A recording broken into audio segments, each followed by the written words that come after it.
Bueno, muchas gracias. Buenas tardes a todos.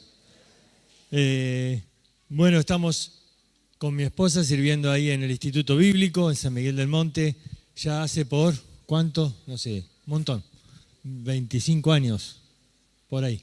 Y estamos también trabajando en nuestra iglesia local, en Aedo, y estamos en el instituto, enseño distintas materias y aparte estamos a cargo también de los matrimonios que van como alumnos. Así que ese es nuestro ministerio y también el Señor nos da en su gracia la oportunidad, el privilegio de estar viajando a distintos lugares, tomando conferencias y enseñando la palabra de Dios. Les pedimos que oren por que el Señor nos siga sosteniendo en el ministerio, que en su gracia podamos seguir siendo fieles al llamado de Dios por nuestros hijos, por Cristian, que está ahí estudiando este año en el instituto, y por Yemi, que está estudiando en Buenos Aires, haciendo una carrera. Ella ya terminó el monte y quiere servir al Señor, pero con una carrera y está estudiando ahí, y también les pedimos que oren por ella. Estamos muy agradecidos por el apoyo de aquellas personas que oran por nosotros, porque sin la oración del pueblo de Dios sabemos que no podríamos hacer la obra de Dios.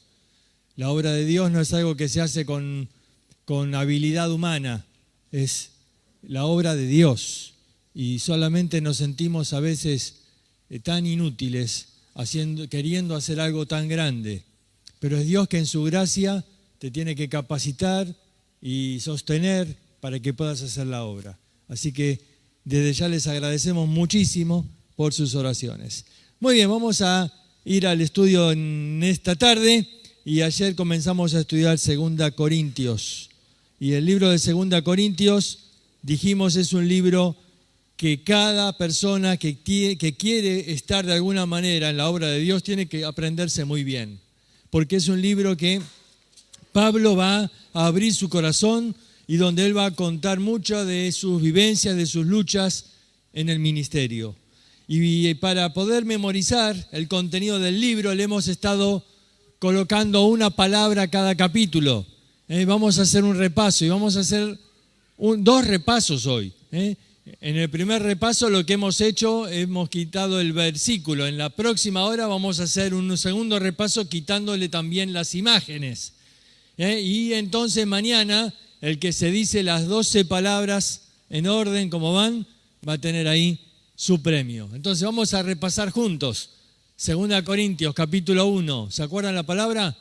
Consolación. Bueno, esta es la que vimos ayer, así que teníamos que saberla. Consolación. Capítulo 2. Comunión. Capítulo 3. Capacidad. Capacidad. Capítulo 4. Constancia. Capítulo 5. Cambio. Aquel que está en Cristo, nueva criatura es. Capítulo 6. El carácter en la vida cristiana. Capítulo 7.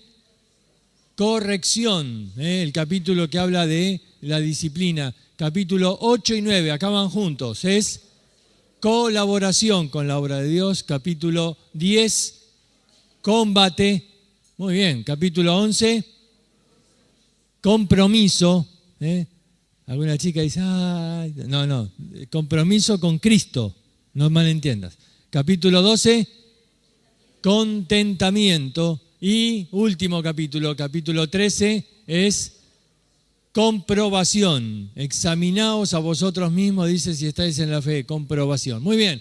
Ayer vimos entonces el capítulo 1, que era el capítulo que hablaba de la consolación. Y hoy vamos a ver en esta tarde el capítulo 2, que habla de comunión.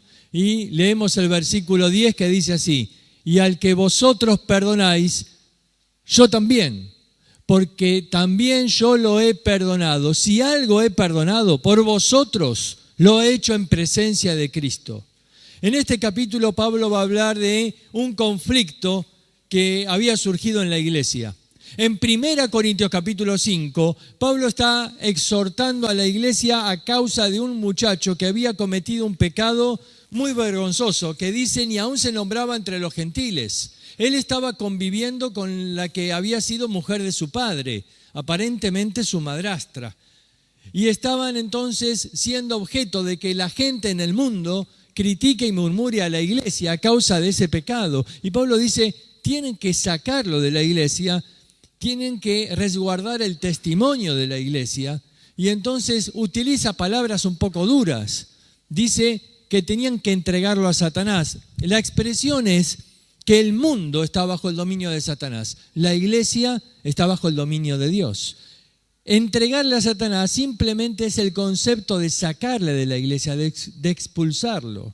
Y dice, ahí en el mundo, la verdad no le espera mucho futuro. Dice, lo único que vas a lograr en el mundo, ¿qué es? La destrucción de la carne. No hay otra cosa. La destrucción de la carne. Aunque si esa persona es salva, él dice, él no pierde la salvación. Por eso, dice, en el mundo va a ser destruida su carne, pero su espíritu va a ser salvo el día postrero. Pero no puede estar en la iglesia porque está afectando, está ensuciando el testimonio de la iglesia. Ahora, a causa de esto, surgió un conflicto en la vida de la iglesia que vamos a ver más adelante, en el capítulo 7. Pero ahora esta persona se había arrepentido, la disciplina logró su efecto. Y esta persona había cambiado y quería volver a la iglesia, pero ahora había algunas personas en la iglesia que no lo querían recibir. Ahora había algunas personas que decían, no, este no vuelve nunca más. Y otra vez entonces había conflictos. Ahora, más allá del pecado, que no es el tema en esta reunión, yo quiero prestar atención a cómo en la astucia de Satanás, en 1 Corintios, el propósito del diablo era mantener el pecado dentro de la iglesia, porque así contamina a la iglesia. Y en 2 Corintios, el propósito del diablo era mantener al pecador fuera de la iglesia, porque de esa manera causaba división. De esa manera estorbaba la comunión. Entonces había algunos que querían perdonarle, otros que no, y estaban peleados. De una manera o de otra, el diablo ¿qué hacía? ¿Sacaba qué? Ventaja. Y eso es lo que dice el versículo siguiente. En el versículo 11, él va a decir así, para que Satanás no gane ventaja alguna sobre nosotros, pues no ignoramos sus maquinaciones. Ahora, fíjate bien, porque está unido el versículo al anterior. Dice, yo lo he perdonado. ¿Para qué lo he perdonado? Para que Satanás no gane ventaja alguna sobre nosotros, porque no ignoramos sus maquinaciones. ¿Ves? El diablo saca ventaja cuando no se perdona. Ahora, la palabra perdón que utilizó ahí en el versículo anterior, 3 veces utiliza la palabra perdón en ese versículo, es la palabra charizomai. Hay 3 palabras en griego que se traducen perdón. Cada una hace énfasis en un aspecto diferente del perdón. Una hace un énfasis en cuanto a que el perdón es dejar algo atrás y no traerlo a la memoria. Esa es otra palabra. Fíjate, esta palabra, el énfasis que hace es que el perdón proviene de la gracia. Porque eso, la palabra charis es la palabra para gracia. Y entonces charizomai es un perdón que brota de la gracia. Pablo está diciendo, no es que esta persona merezca el perdón, pero debemos perdonarle porque el perdón brota de la gracia de Dios. Y si no hay perdón, el enemigo saca ventaja. Saca ventaja. Se aprovecha de esa circunstancia. Fíjate bien, porque este concepto está unido a Efesios capítulo 4. En el versículo 26 dice, airaos, pero no pequéis, no se ponga el sol sobre vuestro enojo. ¿Y qué dice el versículo 27? Ni deis lugar al diablo. ¿Cuándo le doy lugar al diablo? Cuando el sol se pone sobre el enojo. Cuando un matrimonio, por ejemplo, se pelea y se van a dormir y no se arregló el problema, se pone el sol sobre el enojo y ahí durante la noche el diablo saca ventaja. Se aprovecha y la amargura crece. Y de pronto ahí en los pensamientos de una persona que no puede dormir se va, decimos la expresión, se va dando manija. Y entonces al día siguiente se va a trabajar y se separan, pero no se solucionó el problema. La verdad es que está ahí en esa semilla de amargura, va a producir un árbol de amargura. Ahora ves, Satanás está metido acá en este asunto de estorbar la comunión de la iglesia. Es interesante que en 2 Corintios Pablo va a mencionar 5 veces al diablo, 5 veces en que va a decir que el diablo tiene un plan distinto. Aquí en este capítulo 2, él va a decir que el diablo causa conflictos. La estrategia del diablo es causar conflictos, es estorbar la comunión. El diablo viene a la iglesia, no sé si sabías. No falta nunca. Porque él tiene un ministerio en la iglesia, causa conflictos. A veces decimos esto en forma graciosa. A veces nos reímos de esto. Pero una vez en nuestro campamento había una chica que estaba poseída por el demonio. No es común, al menos no nos pasa muy seguido. Pero en este caso, esta chica se manifestó después de la noche de fogón, donde se había predicado un llamado tremendo y se manifestó, y ahí estuvimos orando y un grupo estaba ahí y surgió una pregunta. Generalmente no se habla con alguien que está endemoniado. Pero surgió una pregunta, una curiosidad. ¿Por qué? ¿Por qué el diablo la trajo a este lugar sabiendo que acá se predica el Evangelio? ¿No tenía temor de perderla que acepte a Cristo? ¿Por qué trae a una persona así a un lugar donde se predica la Biblia? ¿Qué intención tenía el diablo? Y entonces le preguntó, ¿por qué viniste? ¿Por qué el diablo te trajo acá? Y ella dijo, yo estaba haciendo mi trabajo. ¿Y cuál es tu trabajo? Causar disensión fue su palabra. Causar conflictos. Ahí la noche terminó, por la gracia de Dios ella fue liberada, pero algo me llamó la atención. Después, con los consejeros, nos preguntamos, y todos habían admitido que en esa semana habían estado peleados unos con otros, que todos habían estado en conflicto. Dijimos, sí, yo no sabía qué pasaba, pero habíamos tenido problemas, me enojé con aquel, le grité al otro, todos estaban peleados. Seguramente el diablo causa conflictos. Él quiere estorbar la comunión de la iglesia, porque mientras los creyentes están peleados entre sí, de alguna manera se estorba la obra de Dios. El diablo causa conflictos. Eso es lo que dice Pablo ahí. No ignoramos, dice, sus maquinaciones. No ignoramos que él tiene un plan, una estrategia y que él quiere estorbar la comunión de la iglesia. Ahora repasamos las otras menciones del diablo en 2 Corintios. En el capítulo 4, él va a decir que ciega el entendimiento. Dice que ciega el entendimiento de los incrédulos para que no les resplandezca la luz del Evangelio de Cristo. Dice después, en el capítulo 11, que él causa confusión. Y dice que tiene falsos apóstoles, obreros fraudulentos que se disfrazan como apóstoles de Cristo. Y no es maravilla porque el mismo Satanás se disfraza como ángel de luz. Dice que él causa confusión. Mira, uno se pregunta a veces por qué surgen tantas doctrinas, a veces tantos conflictos, tantas personas que hablan de cosas. ¿Por qué? ¿Por qué? ¿De dónde sale? Bueno, el diablo dice que tiene sus ministros que se disfrazan, que tienen apariencia de piedad, ¿pero qué? Pero niegan la eficacia de ella. Y con diferentes doctrinas van causando confusión en la iglesia. Y te quiero decir algo, Dios no es Dios de confusión. Dice 1 Corintios 14. Dios no es Dios de confusión, es Dios de paz. Si una doctrina causa confusión, no viene de Dios, porque Dios no es Dios de confusión. Él causa confusión, así que dijimos, causa conflictos, ciega el entendimiento, causa confusión, pero también castiga el cuerpo. Dice en el capítulo 12, para que la grandeza de las revelaciones no me exaltase desmedidamente, me fue dado un aguijón en mi carne. Pero Pablo lo llama, ¿un qué? Un mensajero de Satanás, que me abofeté. Ahora, aquí hay algo interesante, porque Dios tiene un propósito por el cual Pablo tenía esta afección física. Pero Pablo reconoce que esta afección venía del diablo. Dice, es un mensajero de Satanás. Satanás castiga el cuerpo porque de alguna manera quería evitar que Pablo siga predicando. De alguna manera, a través de alguna enfermedad, de alguna dolencia, de algún malestar, él quería desanimar a Pablo. Él quería limitar su capacidad en el servicio. Él quería frenarlo para que no siga viajando. O él quería estorbarlo para que no siga escribiendo las cartas que hoy tenemos. De alguna manera el diablo quiso estorbar. Uno dice, ¿pero qué? ¿El diablo causa enfermedad? Bueno, ¿qué pasó con Job? Satanás fue el que le causó esa sarna a Job, molesta, que dice que le molestaba todo, dice, desde la punta de su cabeza hasta la punta de sus pies.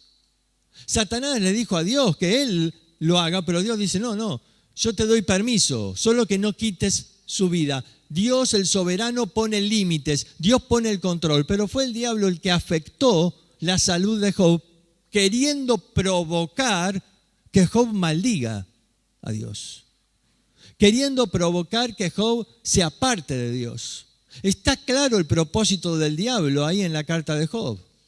La esposa le dice, maldecí a Dios y morite. Ahora ves, ahí estaba en esas palabras de la esposa lo que realmente el diablo quería hacer. El diablo puede afectar el cuerpo, pero Pablo estaba diciendo ahí que él clamó a Dios y que entendió que Dios no le iba a quitar el aguijón, pero sí que le iba a dar la gracia para soportarlo. Bástate mi gracia. Y la gracia de Dios iba a ser suficiente en la vida de Pablo. Dios le estaba diciendo a Pablo, no necesitas que te sane para que puedas seguir en el ministerio, solo necesitas aferrarte de mi gracia. Mi gracia es suficiente, que te baste mi gracia. Y por último lugar, no solamente castiga el cuerpo, sino también, dice ahí, corrompe la mente. Corrompe la mente. Dice, pero temo que así como la serpiente con su astucia engañó a Eva, vuestras mentes sean corrompidas de la sencillez y pureza de la devoción a Cristo. La mente es el objetivo del diablo. Él quiere corromper la mente para ensuciarnos y para que nuestra mente no pueda estar concentrada en la palabra de Dios. Y busca corromper la mente. Dice ahí, corromper los sentidos, dice nuestra versión. Él va a tratar de, a través de los ojos, de los oídos, de llenar nuestra mente con información, con imágenes, con cosas que quieran corromper la mente. ¿Ves? El diablo aquí trabajando en la comunión para causar conflictos, en el cuerpo para desanimarnos, en la mente para corromperla, cegando a los incrédulos para que no vean la luz del Evangelio, causando confusión con doctrinas falsas, distintos ministerios. Y Pablo dice, no ignoramos sus maquinaciones. No ignoramos que estamos haciendo una obra de Dios, pero que mientras la semilla es sembrada, dijo Jesús, el enemigo también está activo y está sembrando cizaña. Y el diablo también tiene su obra y también está trabajando. Y por eso tenemos que reforzar la comunión de la iglesia, porque dice Pablo, no ignoramos sus maquinaciones. Sabemos que él va a intentar causar conflictos, causar división, causar peleas en la vida de la iglesia. Y claro, tantas veces vamos a estar en situaciones de roces, de peleas, donde el pecado de uno se va a manifestar. Porque la iglesia no es un grupo de glorificados, es un grupo de pecadores redimidos, pero todavía siendo pecadores. Y por supuesto que va a haber conflictos y necesitamos practicar el perdón una y otra vez, constantemente. ¿Y hacerlo para qué? Para que el diablo nos saque ventaja. Para que el diablo nos saque ventaja. Ahora, tenemos que ver a esto de la comunión. Y en el capítulo 7 hay un versículo que describe lo que significa la comunión. Paréntesis. En Corintios tenés que aprender a leer algunos capítulos juntos. Uno de estos dos capítulos que hay que leer juntos es el 2 con el 7. El capítulo 2 y el 7 están unidos, tratan el mismo problema, solo que en el medio Pablo se va para tratar otros asuntos. Pero el 2 y el 7 van juntos y hablan del mismo problema, hablan del mismo caso, hablan de este caso que está mencionado ahí en 1 Corintios. Y cuando llega el capítulo 7, él va a decir ahí de que la disciplina, esa corrección que Pablo había hecho de este pecado que se había manifestado en 1 Corintios capítulo 5, dice, he aquí esto mismo de que hayáis sido contristados según Dios, qué solicitud produjo en vosotros, qué defensa, qué indignación, qué temor, qué ardiente afecto, qué celo y qué vindicación. En todo os habéis mostrado limpios en el asunto. Y fíjate ahí, vamos a resaltar algunas palabras. Dice ahí en primer lugar que solicitud. La iglesia, cuando se enteró del problema, rápidamente se puso a trabajar sobre el tema. Porque hay cosas que no se pueden demorar. Hay cosas que necesitan una acción. Y cuando se enteraron de este pecado, de este problema que afectaba el testimonio de la iglesia, ¿qué produjo? Solicitud. Pero también produjo, dice, defensa. La primera actitud fue defender al hermano. Mira, generalmente estamos listos para juzgar, para atacar, para señalar con el dedo. Pero acá dice, el amor era tan grande que lo primero que surgió era una palabra de defensa. No puede ser. No puede ser que sea así. Ahora, claro, cuando se enteraron de que el pecado era real, entonces, ¿qué produjo? Indignación. De la defensa pasaron a la indignación. ¿Cómo puede ser? Indignación. Ahora, no solo indignación, temor. Temor. ¿Saben? Gálatas capítulo 6, versículo 1 dice que si ves que tu hermano cae en alguna falta, vosotros que sois espirituales, restauradle, ¿cómo? Con espíritu de mansedumbre, no sea que tú también seas tentado. ¿Sabe qué está diciendo? Somos todos humanos y todos podemos caer en lo mismo. Y cuando tenés que tratar el pecado de otros, hacelo con temor. No te creas que vos no podés caer, porque el que cree que está firme, ¿qué? Mire que no caiga. Entonces dice, tratar el pecado se tiene que hacer con temor de Dios. Dice ahí, pero también qué ardiente afecto. Qué ardiente afecto. Mira, no estamos acá tratando un asunto como puede tratarse en un club y bueno, este no pagó la cuota, échalo. No, acá estamos hablando de una familia. Eso es la iglesia, es una familia. Y cuando tratamos con el pecado de alguien, nos duele. Qué ardiente afecto, cómo la iglesia se sintió dolida en ese momento, porque amaban a la persona. Qué ardiente afecto, qué celo, qué celo. Ahora, el celo, dice, de tu casa me consume. El celo por la obra de Dios. Decía que aunque le amamos, aunque tenemos un ardiente afecto, por amor al testimonio, por el celo que tenemos por la obra de Dios, hay que sacarlo. Ahora, nos duele, sí, le amamos, no quisiéramos hacerlo, ¿ves? Pero el celo de la obra de Dios, tenemos que cuidar la iglesia de Cristo para no ensuciar el testimonio. Y ahora vamos a ver por qué más adelante, pero tenemos que tener ese celo de Dios. Y termina diciendo, y qué vindicación. Esa palabra significa qué justicia, cómo han actuado con rectitud, con justicia. Eso es comunión en la vida de la iglesia. Mira, la comunión se ve cuando hay solicitud y cuando hay ardiente afecto y cuando hay que tomar una disciplina, pero hay esa actitud de temor de Dios y de amor hacia la persona. Todo esto me habla de comunión. Ahora, ¿por qué? ¿Por qué tenemos que conservar la comunión de la iglesia? ¿Cuál es la importancia de conservar la comunión de la iglesia? Pablo en el capítulo 2 y va a seguir en el 3, va a dar 3 cuadros muy claros, 3 cuadros distintos que van a mostrar la importancia de por qué tenemos que conservar la comunión de la iglesia.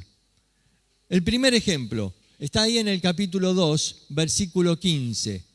Dice, mas a Dios gracias, el cual nos lleva siempre en triunfo en Cristo Jesús, por medio de nosotros manifiesta en todo lugar el olor de su conocimiento.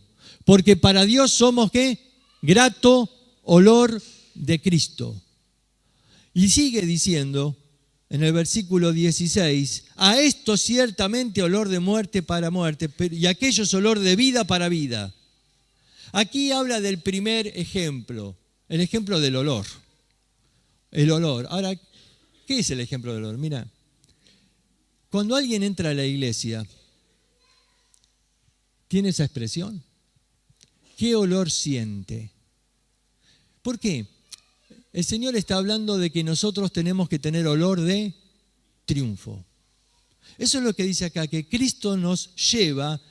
Claro, en aquel tiempo, cuando un ejército ganaba la batalla, se hacía un desfile por la ciudad. Y se colocaban sacerdotes con incienso que iban aromatizando. Era el olor del triunfo.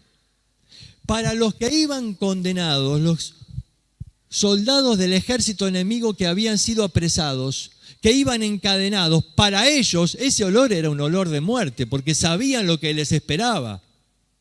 Pero para todos los demás ese olor era el olor del triunfo. El olor del triunfo. Y dice acá, Cristo nos lleva en victoria. Y dice, para Él somos grato olor, un olor de triunfo. A ver si entendemos mejor. ¿Olor de qué? De triunfo sobre el pecado. Nosotros tenemos que dar testimonio al mundo de que hemos vencido al pecado. Pero si todavía estamos ahí con luchas, con peleas de unos con otros, y viene alguien de afuera y ve que dos hermanos están ahí peleados y no se pueden saludar. Cuando ve que todavía hay alguien que sigue con una vida de pecado y que es admitido y que todos los hermanos no dicen nada, y dice, yo no siento ese olor de triunfo. Más bien acá en la iglesia yo siento un olor feo. ¿Qué me habla esto? Mira, la iglesia tiene que dar un olor de triunfo. No podemos vivir derrotados por el pecado. Tenemos que darle al mundo de que Cristo cambió nuestra vida. Tenemos que dar testimonio al mundo de que ahora llevamos una vida de victoria. De que se puede vencer el pecado. ¿Sabes? Si una persona tuvo luchas con el alcohol y acepta a Cristo y no vence y sigue emborrachándose, ¿pensás que puede predicarle a alguien? No. ¿Qué le va a predicar a alguien si va a decirle, si Cristo tiene poder para cambiar tu vida, ¿por qué seguís emborrachándote? Ahora, si Él cambia, si Él vence el pecado, si Él cambia su vida, entonces ahora Él puede dar testimonio de ¿qué? ¿Por qué? Porque Él muestra el olor del triunfo, que se ha vencido el pecado. Él puede decirle, todo lo puedo en Cristo que me fortalece. Cristo cambió mi vida. Y ese testimonio es lo que impacta al mundo. Que se puede vencer el pecado, que se puede llevar una vida diferente, que se puede ser santo y ser feliz al mismo tiempo. Para el mundo eso es imposible. Para el mundo, pecado es síntoma de felicidad. Y santidad es sinónimo de aburrimiento. Pero nosotros tenemos que dar testimonio al mundo de que se ha vencido al pecado y que podemos llevar una vida de alegría, una vida de victoria, una vida feliz. ¿Ves? La iglesia tiene que tener el grato olor de Cristo, un olor de victoria, un olor de testimonio de que se ha vencido al pecado. Por eso dice acá, es importante que mantengamos una comunión y que perdonemos al pecador y que estemos ahí sin dejar que el diablo saque ventaja alguna, porque el diablo quiere producir mal olor. El diablo quiere opacar el testimonio de la iglesia, quiere que se sienta mal olor en la iglesia. ¿Ves? Pablo va a hablar de este ejemplo tan gráfico del olor para que entendamos. La iglesia tiene que dar un grato olor de Cristo, del triunfo de Cristo. Ese olor del triunfo de Cristo tiene que ser el testimonio de la vida de la iglesia. Por eso es importante conservar la comunión. Pero también el segundo ejemplo, la importancia de la comunión. Capítulo 3, él va a usar otro ejemplo. Dice versículo 3, siendo manifiesto que sois carta de Cristo, expedida por nosotros, escrita no con tinta, sino con el Espíritu del Dios vivo, no en tablas de piedra, sino en tablas de carne del corazón. Acá da otro ejemplo, dice cartas. Y dice, por ejemplo, que esas cartas, versículo 2, por ejemplo, son leídas por todos los hombres. Dice, ustedes son cartas escritas en sus corazones, conocidas y leídas por todos los hombres. Primero dio el ejemplo del olor, ahora da un segundo ejemplo, cartas de amor. Cartas de amor. Y dice, ustedes son leídas por todos los hombres. A ver, hay mucha gente acá en este barrio que quizás jamás leyó 2 Corintios. Que quizás ni siquiera sabe que existe algo llamado, una carta llamada Tesalonicenses. Quizás no tiene idea de una carta llamada Los Gálatas. Jamás ha leído esas cartas. Pero ellos leen, ¿qué? La carta que está escrita en tu corazón. Dice, nosotros somos cartas de Dios. No somos, dice, escritas en piedra, sino que están escritas ahí en el corazón. Y que todos los hombres leen ahí. ¿Qué están leyendo en tu vida?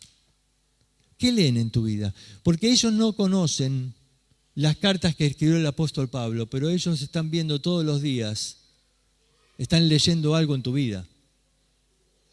Y sabes, ellos tienen que leer en nuestra vida un mensaje de amor de Dios.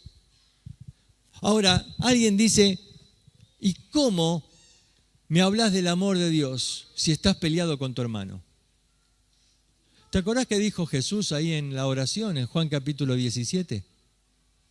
Para que el mundo sepa que sois mis discípulos. ¿En qué? En que os améis unos a otros. Y de esa manera que el mundo sepa que son mis discípulos. Dice que el amor, la comunión de la iglesia, el amor de unos por otros, tiene que ser algo que va a mostrar al mundo el amor de Dios. Somos cartas leídas por todos los hombres. Y yo lamentablemente creo que muchos están leyendo cualquier mensaje en esas cartas. Están leyendo mensajes de que estos cristianos se pelean como cualquier otro. ¿Están realmente viendo el amor de Dios en nuestras vidas? ¿Están viendo el amor, la comunión de unos con otros? La preocupación de unos por otros. Dicen ahí entre ellos, mirad cómo se aman. O dicen, mirad ahí cómo se pelean. ¿Te das cuenta? Somos cartas leídas por todos los hombres, pero en último lugar, el último ejemplo que da Pablo es, por tanto nosotros todos mirando a cara descubierta como en un espejo la gloria del Señor, somos transformados de gloria en la misma imagen como por el Espíritu del Señor. Somos el reflejo de su gloria. Y hay otra versión que traduce así, por tanto nosotros todos, reflejando como en un espejo la gloria del Señor, somos transformados de gloria en gloria. El concepto ahí es que Moisés iba al monte, ¿se acuerdan? Estaba en la presencia de Dios y cuando bajaba del monte, la gloria de Dios se reflejaba en el rostro de Moisés. A tal punto que dice que él tenía que ponerse un velo en el rostro porque a la gente le molestaba el brillo que salía del rostro de Moisés. Era la señal, mira, Moisés estuvo con Dios y se refleja en su rostro. Ahora, dicen, nosotros no tenemos un velo como Moisés. Nosotros, dice, estamos ahí cara a cara con el Señor. Vemos la gloria de Dios. Acá en la Biblia vemos a Dios. Y tenemos que reflejar la gloria de Dios en nuestra vida. La gente tiene que ver también en nuestro rostro que has estado con Dios. Tenemos que reflejar la gloria de Dios. Mira, yo creo que este es el concepto que la iglesia quizás ha perdido, porque muchos hablan de tenemos que glorificar a Dios. ¿Y cómo glorificamos a Dios? Es algo muy abstracto. ¿Cómo glorificamos a Dios? Cantamos y decimos, sea a ti la gloria, ya está, ya lo glorifiqué. No, eso no es glorificar a Dios. Glorificar a Dios es reflejar los atributos de Dios en nuestra vida. En el Antiguo Testamento la gloria era la luz, se reflejaba, la Shekinah, era la luz que se reflejaba en el templo y decían, ahí está la gloria de Dios. Uno puede ejemplificar esto con el sol. ¿Vieron el sol? Yo no puedo darle al sol más luz de la que tiene. No lo puedo iluminar con una linterna y decir, mira, ahora el sol tiene más luz que antes. Absurdo. Yo tampoco puedo evitar, sacarle luz al sol.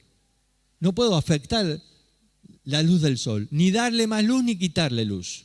Así es con la gloria de Dios. Yo no puedo darle a Dios más gloria de la que tiene, ni puedo quitarle a Dios gloria. Pero vamos a ver otro aspecto. Si hay un lugar totalmente a oscuras y yo me pongo afuera y con un espejo reflejo la luz del sol y la hago entrar a ese lugar que estaba en tinieblas, ahora hay luz donde antes no la había. De alguna manera yo extendí la luz del sol. Ahora el sol tiene más luz que antes porque ahora llegó luz donde antes no la había. De alguna manera yo extendí la luz del sol. Eso es glorificar a Dios. El mundo está en tinieblas, dice. Y nosotros vamos reflejando la luz de Dios en nuestra vida. Esto es glorificar a Dios. Cuando reflejo los atributos de Dios en un mundo que está en tinieblas y la gente ve en mí el amor de Dios, la bondad de Dios, la misericordia de Dios, ahí estás glorificando a Dios. Cuando de pronto una persona que está ahí en la miseria de su pecado y vos vas para ayudarlo a salir de ahí y lo abrazás y le mostrás el amor de Dios y decís, vení conmigo, te voy a dar una cama caliente, te voy a dar una comida, te voy a sacar de esta vida miserable que estás. Y la persona te dice, ¿pero por qué? ¿Por qué? Porque Dios te ama y me envió a mí para ayudarte. ¿Sabes qué estás haciendo? Estás glorificando a Dios. Porque esa persona a través de tu vida está viendo el amor de Dios, la gracia infinita de Dios, la misericordia de Dios. Todos los atributos de Dios los está viendo manifestados en una persona que refleja en su vida a Dios. Por eso dice acá, nosotros reflejamos la gloria de Dios.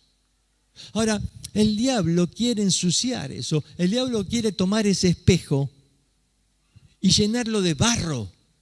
¿Para qué? Para que no pueda reflejar la gloria. Y entonces produce enemistad, produce conflictos. Los hermanos están peleados entre sí y de pronto el espejo se va empañando. Y la gente dice, yo no veo la gloria.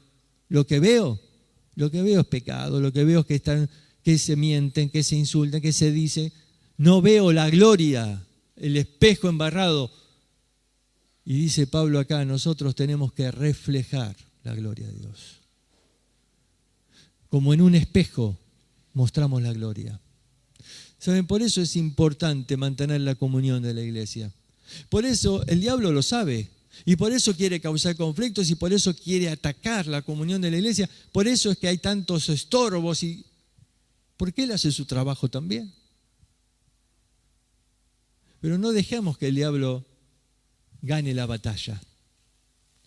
Tienes que entender que el Señor tiene un propósito sublime de establecer a la iglesia y de colocarte a ti dentro de la iglesia. Y es que nosotros podamos ser grato olor de Cristo, el olor del triunfo, que hemos vencido al pecado. Que nosotros podamos ser cartas leídas por todos los hombres. Esos hombres que quizás jamás leyeron la carta a los romanos, pero que leyeron en tu vida y que vieron un Dios que te transformó. Que nosotros somos como un espejo, que reflejamos la gloria. No dejes que el diablo ensucie. Que podamos reflejar la gloria de Dios. Tenemos que terminar ahora en esta parte. Pero vimos el segundo capítulo, comunión. Comunión. No dejes que el diablo gane ventaja alguna. Yo quisiera que al terminar examines tu corazón. ¿Hay alguien con quien estás molesto? ¿Hay alguien aquí en la iglesia con quien no te sentarías al lado en la cena del Señor para no tener que orar con Él? ¿Hay alguien con quien no quisieras compartir un ministerio con él? No, con este mejor no. Mira, si hay cosas que arreglar, es mejor arreglarlo ahora. ¿Qué solicitud produjo en vosotros? Eso tiene que haber. La solicitud, es decir, la prontitud, la disposición a decir, bueno, si hay que arreglar algo, vamos a arreglarlo ahora. Y si el problema es con tu esposa, acordate que ella es una hermana en Cristo también, y es parte de la iglesia y tenés que empezar arreglando el problema ahí en el hogar. Y si el problema es con tus hijos, bueno, hay que arreglar ahí. Y si el problema es con un líder, tenés que arreglar ahí, pero tiene que haber una actitud de aprender a perdonar y restaurar para que el diablo no saque ventaja en la obra de Dios. Oramos. Oh Señor, gracias por tu palabra, pero necesitamos, oh Dios, que tu Santo Espíritu examine el corazón para que podamos, Señor, descubrir aquellas cosas que pueden estar en nuestra vida y que pueden estar afectando la obra de Dios. Y Señor, queremos pedirte que tú obres para que cada uno de tus hijos aquí tenga un corazón dispuesto a solucionar el problema cuanto antes, para que el diablo no saque ventaja y para que podamos seguir siendo testimonio, olor fragante de Cristo en este mundo. Te lo pedimos en su nombre. Para atacar, para señalar con el dedo. Pero acá dice, el amor era tan grande que lo primero que surgió era una palabra de defensa. No puede ser. No puede ser que sea así. Ahora, claro, cuando se enteraron de que el pecado era real, entonces, ¿qué produjo? Indignación. De la defensa pasaron a la indignación. ¿Cómo puede ser? Indignación. Ahora, no solo indignación, temor. Temor. ¿Saben? Gálatas capítulo 6, versículo 1 dice que si ves que tu hermano cae en alguna falta, vosotros que sois espirituales, restauradle, ¿cómo? Con espíritu de mansedumbre. No sea que tú también seas tentado. ¿Sabes qué está diciendo? Somos todos humanos y todos podemos caer en lo mismo. Y cuando tenés que tratar el pecado de otros, hacelo con temor. No te creas que vos no podés caer, porque el que cree que está firme, ¿qué? Mire que no caiga. Entonces dice, tratar el pecado se tiene que hacer con temor de Dios. Dice ahí, pero también qué ardiente afecto. Qué ardiente afecto. Mira, no estamos acá tratando un asunto como puede tratarse en un club y bueno, este no pagó la cuota, échalo. No, acá estamos hablando de una familia. Eso es la iglesia, es una familia. Y cuando tratamos con el pecado de alguien, nos duele. Qué ardiente afecto, cómo la iglesia se sintió dolida en ese momento, porque amaban a la persona. Qué ardiente afecto, qué celo, qué celo. Ahora, el celo, dice, de tu casa me consume. El celo por la obra de Dios. Decía que aunque le amamos, aunque tenemos un ardiente afecto, por amor al testimonio, por el celo que tenemos por la obra de Dios, hay que sacarlo. Ahora, nos duele, sí, le amamos, no quisiéramos hacerlo, ¿ves? Pero el celo de la obra de Dios, tenemos que cuidar la iglesia de Cristo para no ensuciar el testimonio. Y ahora vamos a ver por qué más adelante, pero tenemos que tener ese celo de Dios. Y termina diciendo, y qué vindicación. Esa palabra significa qué justicia, cómo han actuado con rectitud, con justicia. Eso es comunión en la vida de la iglesia. Mira, la comunión se ve cuando hay solicitud y cuando hay ardiente afecto y cuando hay que tomar una disciplina, pero hay esa actitud de temor de Dios y de amor a... No se habla con alguien que está endemoniado. Pero surgió una pregunta, una curiosidad. ¿Por qué? ¿Por qué el diablo la trajo a este lugar sabiendo que acá se predica el Evangelio? ¿No tenía temor de perderla que acepta a Cristo? ¿Por qué trae a una persona así a un lugar donde se predica la Biblia? ¿Qué intención tenía el diablo? Y entonces le preguntó, ¿por qué viniste? ¿Por qué el diablo te trajo acá? Y ella dijo, yo estaba haciendo mi trabajo. ¿Y cuál es tu trabajo? Causar disensión fue su palabra. Causar conflictos. Ahí la noche terminó, por la gracia de Dios ella fue liberada, pero algo me llamó la atención. Después, con los consejeros, nos preguntamos, y todos habían admitido que en esa semana habían estado peleados unos con otros, que todos habían estado en conflicto. Dijimos, sí, yo no sabía qué pasaba, pero habíamos tenido problemas, me enojé con aquel, le grité al otro, todos estaban peleados. Seguramente el diablo causa conflictos. Él quiere estorbar la comunión de la iglesia, porque mientras los creyentes están peleados entre sí, de alguna manera se estorba la obra de Dios. El diablo causa conflictos. Eso es lo que dice Pablo ahí. No ignoramos, dice, sus maquinaciones. No ignoramos que Él tiene un plan, una estrategia y que Él quiere estorbar la comunión de la iglesia. Ahora repasamos las otras menciones del diablo en 2 Corintios. En el capítulo 4, Él va a decir que ciega el entendimiento. Dice que ciega el entendimiento de los incrédulos para que no les resplandezca la luz del Evangelio de Cristo.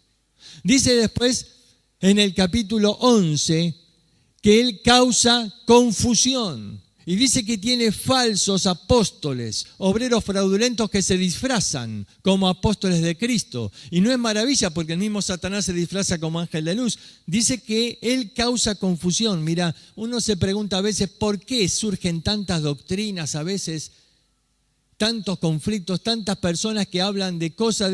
¿Por qué? ¿Por qué? ¿De dónde sale? Bueno, el diablo dice que tiene sus ministros que se disfrazan, que tienen apariencia de piedad, ¿pero qué? Pero niegan la eficacia de ella. Y con diferentes doctrinas van causando confusión en la iglesia. Y te quiero decir algo, Dios no es Dios de confusión. Dice 1 Corintios 14. Dios no es Dios de confusión, es Dios de paz. Si una doctrina causa confusión, no viene de Dios, porque Dios no es Dios de confusión. Él causa confusión, así que dijimos, causa conflictos, ciega el entendimiento, causa confusión, pero también castiga el cuerpo. Es la palabra charizomai. Hay 3 palabras en griego que se traducen perdón.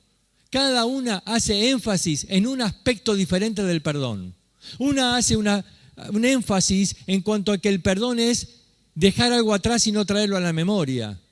Esa es otra palabra. Fíjate, esta palabra, el énfasis que hace es que el perdón proviene de la gracia. Porque eso, la palabra charis es la palabra para gracia. Y entonces charizomai es un perdón que brota de la gracia. Pablo está diciendo, no es que esta persona merezca el perdón, pero debemos perdonarle porque el perdón brota de la gracia de Dios. Y si no hay perdón, el enemigo saca ventaja. Saca ventaja. Se aprovecha de esa circunstancia. Fíjate bien, porque este concepto está unido a Efesios capítulo 4. En el versículo 26 dice, airaos, pero no pequéis, no se ponga el sol sobre vuestro enojo. ¿Y qué dice el versículo 27? Ni deis lugar al diablo. ¿Cuándo le doy lugar al diablo? Cuando el sol se pone sobre el enojo. Cuando un matrimonio, por ejemplo, se pelea y se van a dormir y no se arregló el problema, se pone el sol sobre el enojo y ahí durante la noche el diablo saca ventaja, se aprovecha y la amargura crece. Y de pronto ahí en los pensamientos de una persona que no puede dormir se va, decimos la expresión, se va dando manija. Y entonces al día siguiente se va a trabajar y se separan, pero no se solucionó el problema. La verdad es que está ahí en esa semilla de amargura, va a producir un árbol de amargura.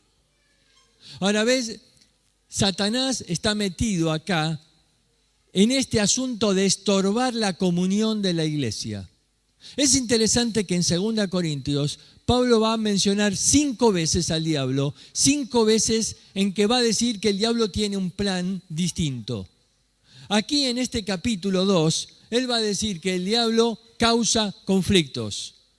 La estrategia del diablo es causar conflictos, es estorbar la comunión. El diablo viene a la iglesia, no sé si sabías. no falta nunca, porque Él tiene un ministerio en la iglesia, causa conflictos. A veces decimos esto en forma graciosa, a veces nos reímos de esto, pero una vez en nuestro campamento había una chica que estaba poseída por el demonio. No es común, al menos no nos pasa muy seguido, pero en este caso, esta chica se manifestó después de la noche de fogón, donde se había predicado un llamado tremendo y se manifestó, y ahí estuvimos orando y un grupo estaba ahí y surgió una pregunta, un énfasis en cuanto a que el perdón es dejar algo atrás y no traerlo a la memoria. Esa es otra palabra. Fíjate, esta palabra, el énfasis que hace es que el perdón proviene de la gracia. Porque eso, la palabra charis es la palabra para gracia. Y entonces charizomai es un perdón que brota de la gracia. Pablo está diciendo, no es que esta persona merezca el perdón, pero debemos perdonarle porque el perdón brota de la gracia de Dios. Y si no hay perdón, el enemigo saca ventaja. Saca ventaja. Se aprovecha de esa circunstancia. Fíjate bien, porque este concepto está unido a Efesios capítulo 4. En el versículo 26 dice, airaos, pero no pequéis, no se ponga el sol sobre vuestro enojo. ¿Y qué dice el versículo 27? Ni deis lugar al diablo. ¿Cuándo le doy lugar al diablo? Cuando el sol se pone sobre el enojo. Cuando un matrimonio, por ejemplo, se pelea y se van a dormir y no se arregló el problema, se pone el sol sobre el enojo y ahí durante la noche el diablo saca ventaja, se aprovecha y la amargura crece. Y de pronto ahí en los pensamientos de una persona que no puede dormir se va, decimos la expresión, se va dando manija. Y entonces al día siguiente se va a trabajar y se separan, pero no se solucionó el problema. La verdad es que está ahí en esa semilla de amargura, va a producir un árbol de amargura. Ahora ves, Satanás está metido acá en este asunto de estorbar la comunión de la iglesia. Es interesante que en 2 Corintios Pablo va a mencionar 5 veces al diablo, 5 veces en que va a decir que el diablo tiene un plan distinto. Aquí en este capítulo 2, él va a decir que el diablo causa conflictos. La estrategia del diablo es causar conflictos, es estorbar la comunión. El diablo viene a la iglesia, no sé si sabías, no falta nunca, porque él tiene un ministerio en la iglesia, causa conflictos. A veces decimos esto en forma graciosa, a veces nos reímos de esto, pero una vez en nuestro campamento había una chica que estaba poseída por el demonio. No es común, al menos no nos pasa muy seguido. Pero en este caso, esta chica se manifestó después de la noche de fogón, donde se había predicado un llamado tremendo y se manifestó y ahí estuvimos orando y un grupo estaba ahí y surgió una pregunta. Generalmente no se habla con alguien que está endemoniado. Pero surgió una pregunta, una curiosidad. ¿Por qué? ¿Por qué el diablo la trajo a este afecto?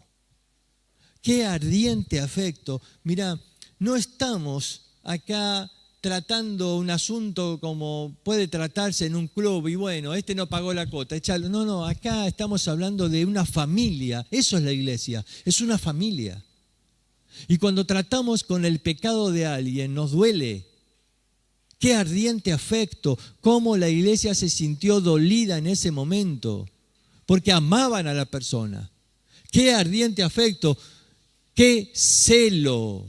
¡Qué celo! Ahora, el celo, dice, de tu casa me consume. El celo por la obra de Dios. Decía que aunque le amamos, aunque tenemos un ardiente afecto, por amor al testimonio, por el celo que tenemos por la obra de Dios, hay que sacarlo. Ahora, nos duele, sí, le amamos, no quisiéramos hacerlo, ¿ves? Pero el celo de la obra de Dios, tenemos que cuidar la iglesia de Cristo para no ensuciar el testimonio. Y ahora vamos a ver por qué más adelante, pero tenemos que tener ese celo de Dios. Y termina diciendo, y qué vindicación. Esa palabra significa qué justicia, cómo han actuado con rectitud, con justicia. Eso es comunión en la vida de la iglesia. Mira, la comunión se ve cuando hay solicitud y cuando hay ardiente afecto y cuando hay que tomar una disciplina, pero hay esa actitud de temor de Dios y de amor hacia la persona. Todo esto me habla de comunión. Ahora, ¿por qué? ¿Por qué tenemos que conservar la comunión de la iglesia? ¿Cuál es la importancia de conservar la comunión de la iglesia? Pablo en el capítulo 2, y va a seguir en el 3, va a dar 3 cuadros muy claros, 3 cuadros distintos que van a mostrar la importancia de por qué tenemos que conservar la comunión de la iglesia. El primer ejemplo está ahí en el capítulo 2, versículo 15. Dice, mas a Dios gracias, el cual nos lleva siempre en triunfo en Cristo Jesús, por medio de nosotros manifiesta en todo lugar el olor de su conocimiento. Porque para Dios somos, ¿qué? Grato olor de Cristo. Y sigue diciendo en el versículo 16, a esto ciertamente olor de muerte para muerte, y aquello es olor de vida para vida. Aquí habla del primer ejemplo, el ejemplo del olor. El olor. Ahora, ¿qué es el ejemplo del olor? Mira, cuando alguien entra a la iglesia, ¿tiene esa expresión? ¿Qué olor siente? ¿Por qué? El Señor está hablando de que nosotros tenemos que tener olor de afecto. Mira, no estamos acá tratando un asunto como puede tratarse en un club y bueno, este no pagó la cuota, échalo. No, acá estamos hablando de una familia. Eso es la iglesia, es una familia. Y cuando tratamos con el pecado de alguien, nos duele. Qué ardiente afecto, cómo la iglesia se sintió dolida en ese momento, porque amaban a la persona. Qué ardiente afecto, qué celo, qué celo. Ahora, el celo, dice, de tu casa me consume. El celo por la obra de Dios. Decía que aunque le amamos, aunque tenemos un ardiente afecto, por amor al testimonio, por el celo que tenemos por la obra de Dios, hay que sacarlo. Ahora, nos duele, sí, le amamos, no quisiéramos hacerlo, ¿ves? Pero el celo de la obra de Dios, tenemos que cuidar la iglesia de Cristo para no ensuciar el testimonio. Y ahora vamos a ver por qué más adelante, pero tenemos que tener ese celo de Dios. Y termina diciendo, y qué vindicación. Esa palabra significa qué justicia, cómo han actuado con rectitud, con justicia. Eso es comunión en la vida de la iglesia. Mira, la comunión se ve cuando hay solicitud y cuando hay ardiente afecto y cuando hay que tomar una disciplina, pero hay esa actitud de temor de Dios y de amor hacia la persona. Todo esto me habla de comunión. Ahora, ¿por qué? ¿Por qué tenemos que conservar la comunión de la iglesia? ¿Cuál es la importancia de conservar la comunión de la iglesia?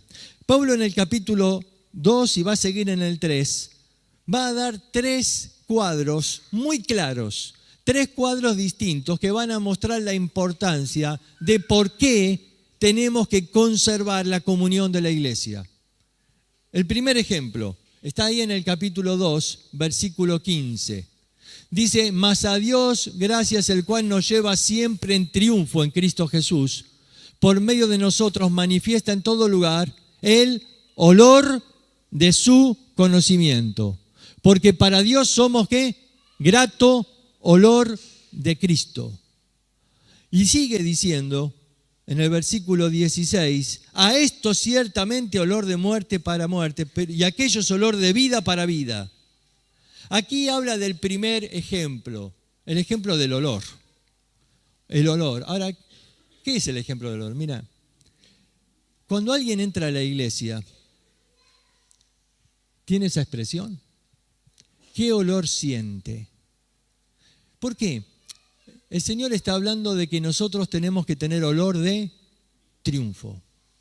Eso es lo que dice. Él causa confusión. Así que dijimos, causa conflictos, ciega el entendimiento, causa confusión, pero también castiga el cuerpo. Dice en el capítulo 12, para que la grandeza de las revelaciones no me exaltase desmedidamente, me fue dado un aguijón en mi carne. Pero Pablo lo llama, ¿un qué? Un mensajero de Satanás, que me abofeté.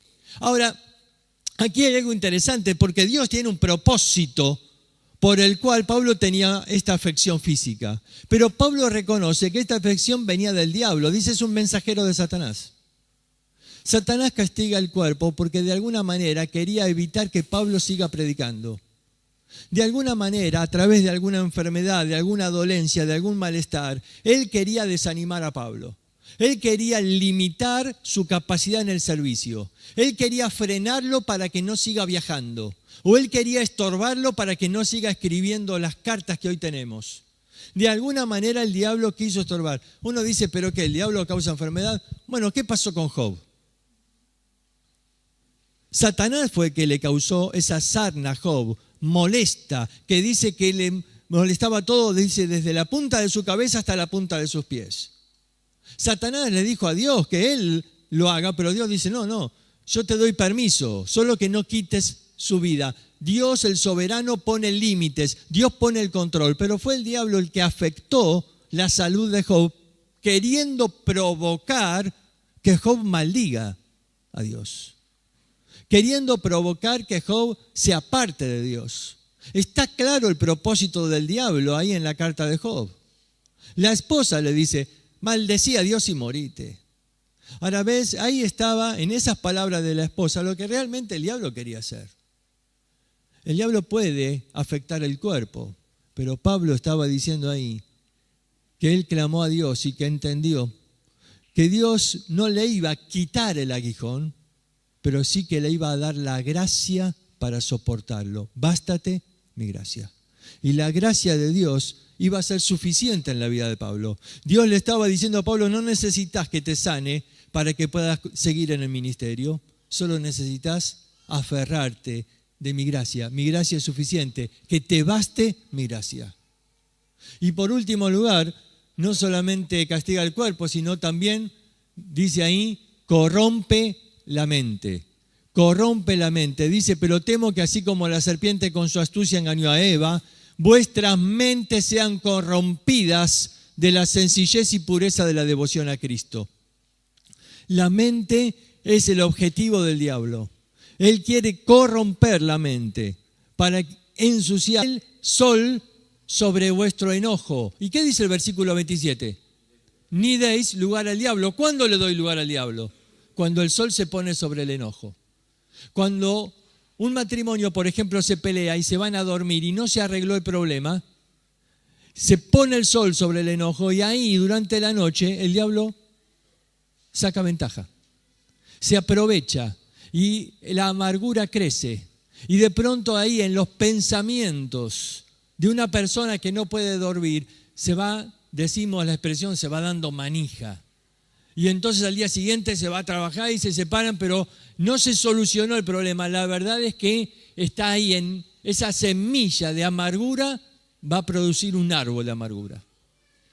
Ahora ves, Satanás está metido acá en este asunto de estorbar la comunión de la iglesia. Es interesante que en 2 Corintios Pablo va a mencionar 5 veces al diablo, 5 veces en que va a decir que el diablo tiene un plan distinto. Aquí en este capítulo 2, él va a decir que el diablo causa conflictos. La estrategia del diablo es causar conflictos, es estorbar la comunión. El diablo viene a la iglesia, no sé si sabías, no falta nunca, porque él tiene un ministerio en la iglesia, causa conflictos. A veces decimos esto en forma graciosa, a veces nos reímos de esto, pero una vez en nuestro campamento había una chica que estaba poseída por el demonio. No es común, al menos no nos pasa muy seguido, pero en este caso, esta chica se manifestó después de la noche de fogón, donde se había predicado un llamado tremendo y se manifestó y ahí estuvimos orando y un grupo estaba ahí y surgió una pregunta.